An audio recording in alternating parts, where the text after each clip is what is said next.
inferred not being a creator. And this is what is totally missing, any kind of rational argument. Right. I actually wanted to bring up just something of the evidence that is within human experience of just the sheer business of significance. When I say to my wife, I love you, I mean something.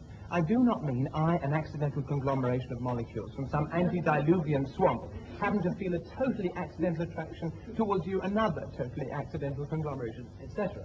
I mean I love you. And if you say to me, but you're just an accident happening to another accident, something inside me says, that's not right. Now, that's not good scientific evidence, but it's human evidence. And I don't honestly think you can ignore it. It's part of humanity. And in the end, what it means is, I mean something because there is a meaning, and there's a meaner. I must protest against the previous speaker's grotesque misuse of the word accident. I have a wife too, and I love her very much. When I say that I love her, I don't mean accident. I don't believe that she came into the world uncaused any more than I did, or my love doesn't have a cause. Of course. This levity in using these words shocks me. But Freddie, you do think that both you and your wife are the product of an ultimately meaningless process, don't you? If you mean that I don't think that our existence was planned by some supernatural being, yes. No, it was meaningless. I do not accept the word meaningless. I do not think that my love for her is meaningless. I think my love for her has a very great deal of meaning. It's very intense. Has meaning for you, and for her ultimate meaning. I don't know what ultimate meaning means there. I'm going to move on because, in fact, we've gone slightly off part of our subject and we haven't looked at other ways of experiencing God. Many people say that there is a different way, a much quieter way of experiencing God. Can we ask Sister Martina Hayden? I mean, I've listened with great interest to the arguments, and I couldn't help looking back over my own life. I mean, I found myself a Catholic, born in Catholic Ireland. I thought there was nothing else in the world. And my journey has been about finding out all the different aspects of the truth.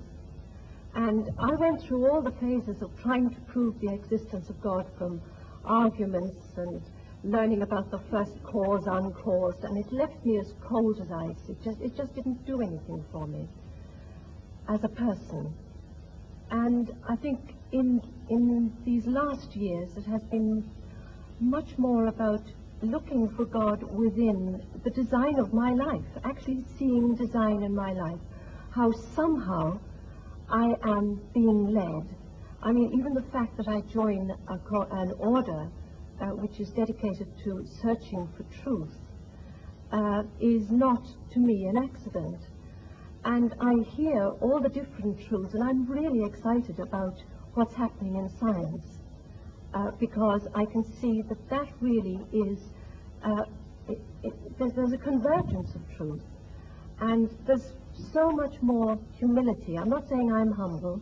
They say if you say you are, you aren't. but I'm saying that scientists, theologians, people in general are much more humble than they were, say, 20 years ago. I mean, I was locked in combat with Freddie Eyre 20 years ago or so about conscience. I wouldn't argue that way now. I don't want to. I can't match his mind, and I don't think the mind can actually say it all. I find myself going to my heart about religion, and I just discover more evil in myself and more good as I go along. And the revelation of Christ in Christianity helps me there immensely, because I find that Christ didn't talk theological argument or logical argument. He didn't use any of those. He talked about the lilies of the field. He said the kingdom of heaven is like, that's a simile. So for me, God is revealing himself in me, in everybody. I felt really close to the Buddhist gentleman who was speaking over there. I really felt I can relate to that too. I can look into the heart of a rose and it speaks to me. I can also look into the Bible and it speaks to me. Professor Eyre, are you going to say that that's not a valid experience and that that's not a valid argument? I think it's not an argument at all. It's a very moving and personal position, which I think the last one to say. Right. Well, this debate hasn't included one essential element, and that's looking at the alternative choice that belief in God is totally man-made. Hans Isaac, how do you view that? Well, as an atheist, of course, I can't believe that God created man. I think my Oh, parents you had not? something to do with it. I have a distinct feeling that we're taking too provincial a view of the terms God and religion. We think of it in terms of dear old Pink Church of England. But of course that is only one very small aspect of religion. Both Torquemada and St. Francis of Assisi were religious and had an image of God, but they were very different images of God, one from the other. The Ayatollah Khomeini and Bishop Montefiore, I'm sure, have quite different gods in mind when they think about religion. Even the Jehovah of the Old Testament is very different to the kind of God that the bishop is talking about. So I think it's very important to realize that if man creates God in his image, as I'm sure he does, he has many different needs and consequently creates many different types of gods. Can you define that a bit more closely? What are you actually saying? I mean, I can see humility or blenching, but can you actually simplify that a little for our audience? Well, if your personality is warlike, wants to proselytize, is aggressive and so on, then you go for the kind of God that the Koran portrays, which wants to proselytize the world and is warlike and so on. If you are peace-loving, you want to have an assurance of a future life and so on, and happiness, then perhaps you adopt the kind of God portrayed by the Ahmed Church of Deedat, would England. you agree with that? I don't, ma'am. You see, I don't think that our brother has read the Quran the way it is. You see, there are 99 attributes of God, and half of that, this one that you are talking about, is non-existent in this book. Can I ask you a question? Are you saying then that the Muslim God is actually a peace-loving God who wants peace in the world? Yes, yes. And he tells us that if somebody wars against you, you have a right to fight back, unlike turning the other cheek. What about the concept of the holy war, the jihad? Yes, that is a struggle for righteousness.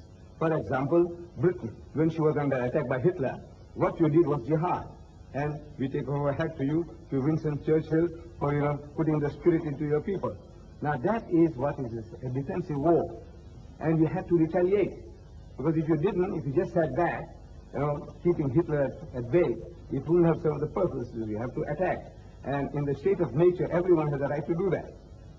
So Islam allows us to defend ourselves and to extend our hostilities to a reasonable amount of satisfaction and retaliation. All right, can I come back to Hans Isaac? And perhaps I'd like to develop it a little further, because we've actually heard an exchange between the two of you. But would you like to come out on a little bit further about perhaps other religions and not only about Islam? Well, it's not so much a particular religion, because within each religion you have all sorts of different gods. As I was trying to say, that of Torquemada and that of Francis of Assisi are all Christian gods. They're entirely different. So man creates God in his own image, even within a given religion, and certainly between different religions. The God he needs will be a different God according to his own personal requirements and to the kind of society in which he lives. Our society is different to that of the time of the Crusades, and consequently we need a different kind of God. Can I ask you then about the role of conscience, and where does conscience come from? Well, psychological experiments on conscience have shown pretty conclusively that you can manipulate it and create it through a process of social learning, Pavlovian conditioning, and so on. It is something that is acquired through social influences, although there is also a strong genetic factor in it. In other words, altruism, the tendency to do good to others, is certainly, to some extent at least, genetically controlled, in the sense that if you look at identical and fraternal twins, there's a much higher correlation within the identical than within the fraternal groups. And the same is true of religion. I think that's a very important point, that religious beliefs are in fact genetically controlled. Professor Ann.